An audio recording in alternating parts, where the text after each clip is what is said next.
Right, so let's talk about the infested run. That was my second ever level cap disruption run, and my first ever infested level cap disruption run. And it got pretty tough towards the end. Closer to level 8000, it got really hard. It was like a walk in the park, just okay. And then more towards the end, as Exima's units started to pile up and group up, something like that, it got exponentially harder. They were like combining their buffs and making it very hard to kill. That could really be my fault in that, and I'm gonna cover that soon. Let's talk about the build. The build now it's a little bit changed because we actually need to deal with armor, and not only some enemies, some demolishers, that's it, are immune to viral damage. And so we are not gonna be using viral damage this time. Not only some are immune to viral procs, some are immune to viral damage at all. It's completely immune. So we have to deal with the armor. And for that I went with the augment for Seeking Shuriken. That's gonna reduce their armor by 100% only with a Umbro Intensify equipped. For the rest we kept Gladiator Resolve and Gladiator Aegis because I still want that critical chance multiplier as the combo counter goes up. And then Rising Storm to help keep up the combo counter, and also if we ever get our combo counter down, using Blade Storm is gonna make us restore more, not restore, gain more combo, get the combo counter up every time Blade Storm hits. We also traded, the first build had Roar here, I traded Teleport for Roar, and this time we're trading Teleport for Sickening Pulse. The thing we want is to get, we're gonna be using our melee to get a gas proc, and then we're gonna use Sickening Pulse to transform that gas proc into, one gas proc into 10 gas procs.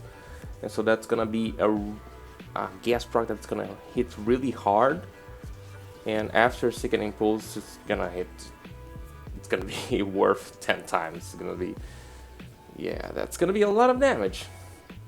But is Sickening Pulse necessary? To be honest, many times I wasn't even able to cast it.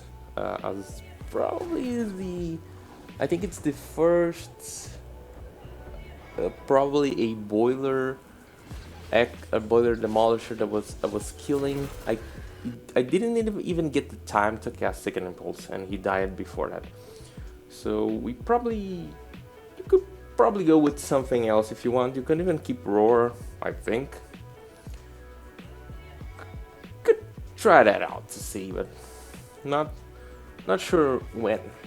So yeah, as a sum of the build, go invisible, get your combo counter up, get to the enemy right after he pulses for the nullifying bubble, use Shuriken, strip his armor. You can use the light attacks or just use the heavy attacks. More towards level cap, we're gonna have to use the heavy attack because the light attacks are just gonna take a long time to really do something.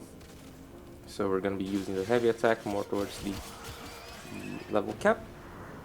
And if you need some more damage, you're gonna be using Sickening Pulse. The only thing that I felt that was really hard was also the Juggernaut Demolishers. Those were tough AF. They are really hard to apply status, and we are using Condition Overload. So that, yeah, I think they have like a specific point that you have to hit in their body to apply the status, or something like that. It's very tricky.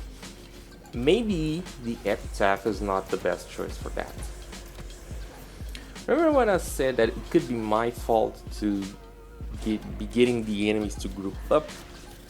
Yeah, I think that might be the case because I was not using my primary weapon. Maybe if I took a heavy, hard-hitting primary weapon, I could be deleting them, the Eximus.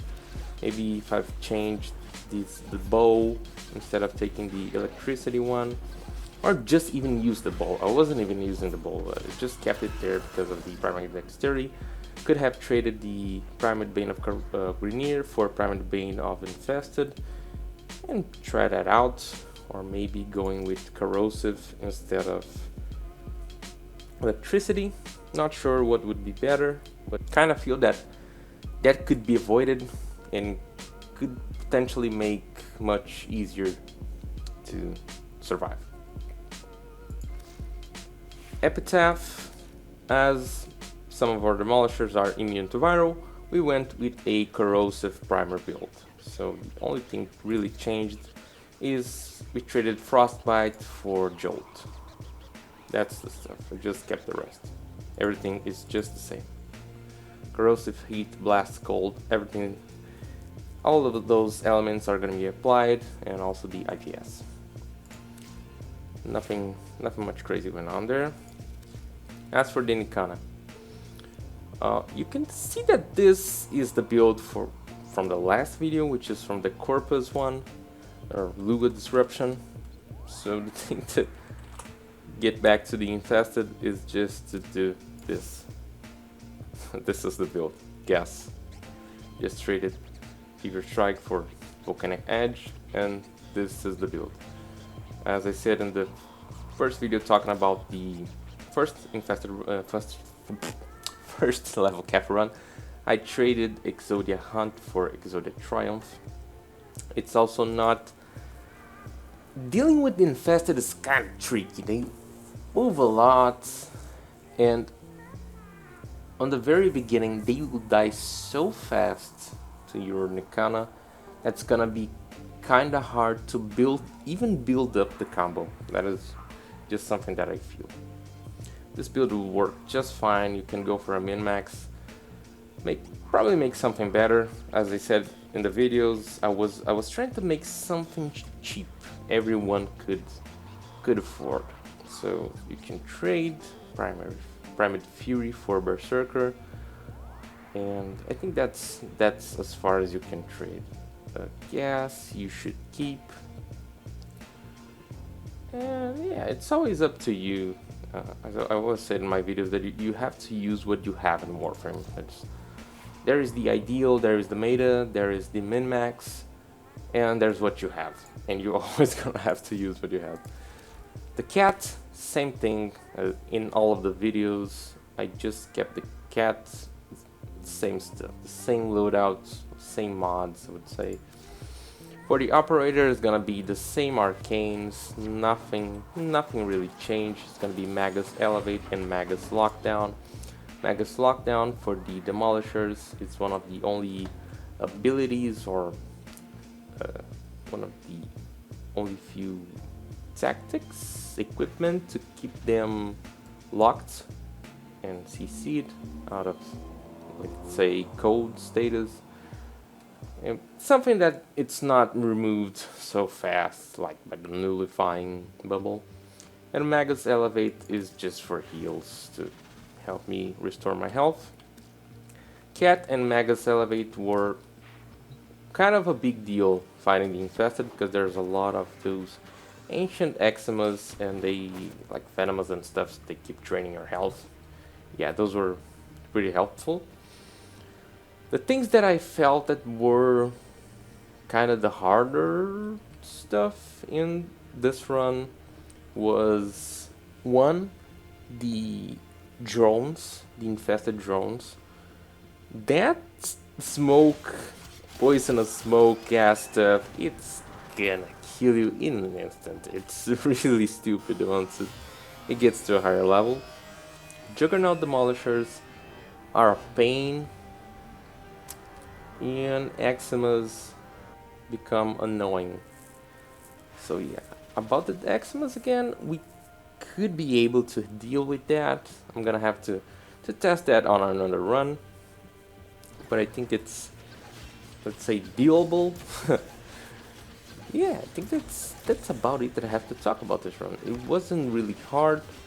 Demolishers are okay, but you're gonna have to deal with their armor, and that's about it. Thank you very much for watching. If you have any questions, leave it in the comment below. Also, thank you very much. So yeah, that's gonna be about it. So if you have any questions, leave them in the comments below. Thank you very much for watching. Don't forget to leave it a like.